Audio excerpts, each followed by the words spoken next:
말씀 묵상의 시간 함께 하신 여러분들 주님의 이름으로 환영합니다.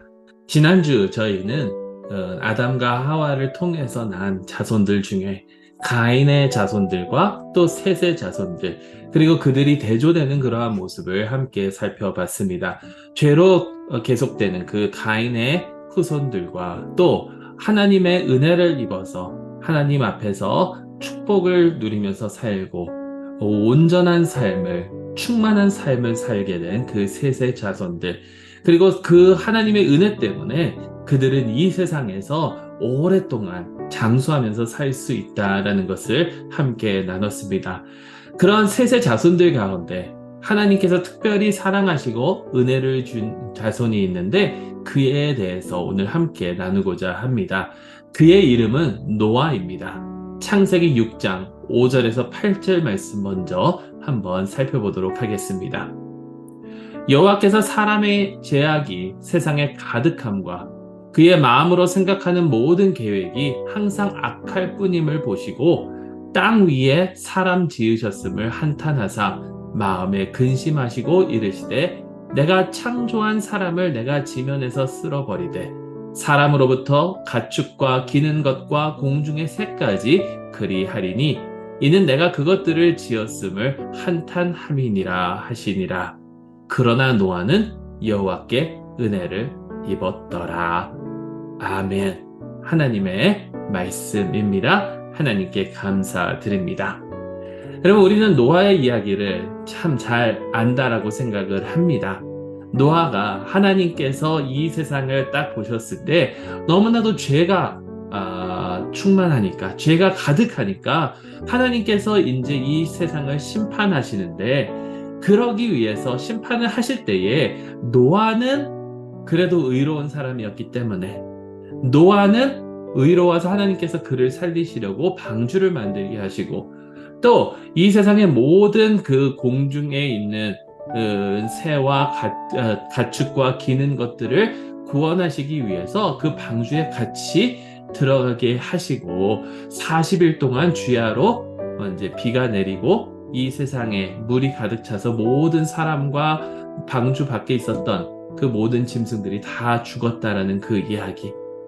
여러분, 그 이야기를 보면서 우리는 이렇게 많이 배워왔습니다. 하나님께서 노아를 사랑하신 것이, 하나님께서 노아를 구원하여 주신 것이 바로 노아가 의로웠기 때문이다. 노아가 의로웠기 때문이다.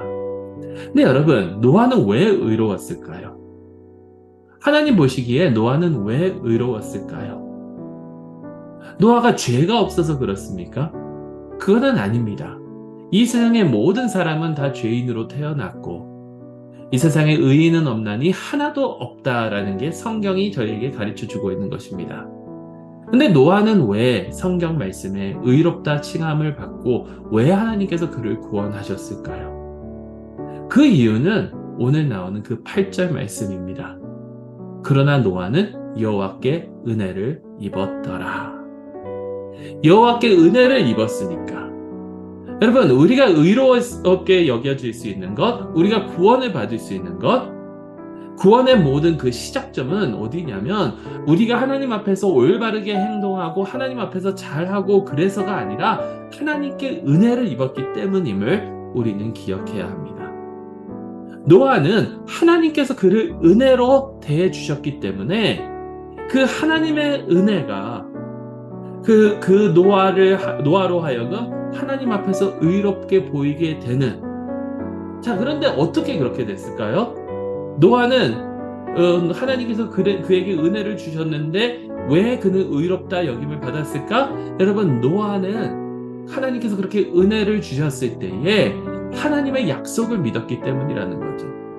그 약속이 무엇이냐면 우리가 창세기 3장으로 돌아가서 여자의 후손과 뱀의 후손 사이에 하나님께서 선포하셨던 그 복음의 메시지를 믿었기 때문에. 그러니까 우리를 구원하시는 것은 하나님께서 여자의 후손으로 이루어 주시겠다라는 그 사실을 노아가 믿었기 때문에 그는 하나님 앞에서 의로울 수 있었다라는 겁니다. 노아가 구원받은 이유는요, 노아가 잘나서가 아니에요. 여호와께 은혜를 입었기 때문입니다. 그것을 더 강조하는 그 말씀이 있습니다. 그게 뭐냐면 8장 1절에 나오는 말씀인데요. 1절 첫 부분에 나오는 말씀을 제가 한번 읽어드리도록 하겠습니다. 하나님이 노아와 그와 함께 방주에 있는 모든 들짐승과 가축을 기억하사. 이게 한글이다 보니까 이제 번역을 이렇게밖에 할 수 없는데, 원래 원문을 보게 되면 제일 먼저 나오는 그 내용이 뭐냐면 하나님께서 노아를 기억하사. 하나님께서 노아를 기억하셨기 때문에 구원을 받았다라는 거예요. 여러분, 홍수의 이야기를 전체를 다 보게 되면요, 6장 9절부터 8장 마지막 절까지 나오는 그 홍수의 이야기를 쭉 보게 되면 카이에스틱 스트럭처라고 X 모양의 그 구조로 되어 있습니다. 자, 그게 뭐냐면 첫 번째와 마지막이 같은 내용이고, 두 번째와 마지막에도 두 번째가 같은 내용이고, 등등 쭉 좁혀 오는데, 이런 식으로 문학을 쓸 때 가장 중요한 부분이 바로 중간에 나오는 부분이거든요. 그 중간이 바로 여기예요. 하나님이 노아와 그와 함께 방주에 있는 모든 들짐승과 가축을 기억하사. 이 부분 중에서도 하나님께서 노아를 기억하셨다라는 그 부분. 하나님께서 노아를 기억하셨기 때문에 노아가 구원받았다는 거예요. 여러분, 하나님의 나라는요, 누가 갖는 것이냐? 하나님의 은혜를 입은 자가 갖는 겁니다. 하나님께서 기억하시는 자가 갖는 겁니다. 그걸 우리는 항상 잊지 말아야 될 줄로 믿습니다. 자, 그렇다면 하나님께서 노아를 구원하여 주셨는데, 하나님께서 노아에게 은혜를 베풀어 주셨는데, 하나님께서 여러분과 저를 은혜로 대하여 주시면서 구원하여 주셨는데, 그렇다면 우리의 삶은 어떻게 돼야 됩니까? 하나님 나라의 백성이라면 우리는 감사하는 마음으로 나아가야 된다는 거죠. 왜? 우리가 남들보다 잘나서가 아니라 우리가 이렇게 구원받을 수 있는 그 이유는 하나님께서 우리를 은혜로 대하여 주셨기 때문이라는 그 사실 아닙니까? 그러니까 우리는 하나님께 감사하며 나아가야 된다는 거예요. 그 감사하는 삶에 가장 중요한 게 저는 이거라고 생각을 합니다. 내 자신을 내려놓는 거예요. 감사하는 거면 하나님을 전적으로 의지하고 하나님이 우리의 삶의 주권자가 돼야 되는 거예요. 내가 주권자가 아니니까 내가 가진 그 모든 것을 내려놓는 겁니다. 여러분, 여기 보시면 방주에 들어갔습니다. 여러분, 방주와 다른 배의 차이점이 뭔지 아십니까? 다른 배들은 배를 조절할 수 있는 그 키나 그런 것들이 있습니다.